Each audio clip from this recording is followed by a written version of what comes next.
Deputy Director of the National Cannabis Industry Association, and I was the Advocacy Director for Amendment 64, the campaign for Amendment 64. Today we're standing in 3D Cannabis Center, one of nearly 400 members of the National Cannabis Industry Association and thousands of businesses across the nation that are creating jobs, generating tax revenue, and contributing to their communities through the legal, regulated, and controlled sale of marijuana. Tony Fox, the proprietor here, has been a longtime supporter of marijuana policy reform, and she has done a tremendous job of ensuring that we can show Coloradans and the world today that marijuana does not have to be a burden on our communities. It doesn't have to be a burden on our criminal justice systems, and it does not have to be a burden on our economies. In fact, the sale of legal marijuana can be a boon. Brian mentioned that the state of Colorado will see tremendous tax revenue benefits from the sale of marijuana next year. In Colorado, we expect almost $400,000 in sales next year. And across the nation, the marijuana, I'm sorry? Oh, it's $400 million. In Colorado, we expect almost $400 million in sales next year. And across the nation, the marijuana industries will create $2.34 billion of economic activity. We'll be creating thousands of jobs, generating tens of millions of tax revenue, and all through regulated stores just like this one. Today in Colorado, we shift marijuana from the underground and into a regulated market where we can provide advances for our communities and create a stronger Colorado. Thank you.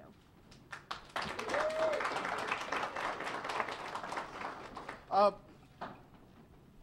lot of folks have been referring to what's happening in Colorado as an experiment with legal marijuana. But in fact, the experiment was marijuana prohibition. And that experiment dramatically failed, just like the so-called great experiment of alcohol prohibition.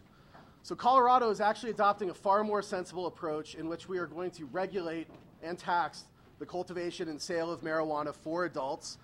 And in doing so, we are going to set an example for the rest of the nation and the rest of the world. Lawmakers and voters around this country are watching what's happening here, and they are very interested in following the lead and taking similar actions and adopting similar laws. And I'm confident that these businesses will perform and will be good examples of how we can regulate marijuana. Regulating marijuana works. We've seen it already in Colorado. Our state has been regulating medical marijuana businesses for years now. We have not seen any sort of significant problems associated with them, but we have seen significant benefits. So in the next few years, we believe that there are likely to be a number of states that are going to adopt similar laws as Colorado's. The first and most likely state to adopt the next marijuana legalization law will be Alaska in August 2014. Right now, local activists in Alaska are collecting signatures. They have collected far more than are needed to qualify for the ballot. And come August, we expect and hope to see voters pass a measure that will end marijuana prohibition in the third state in the country.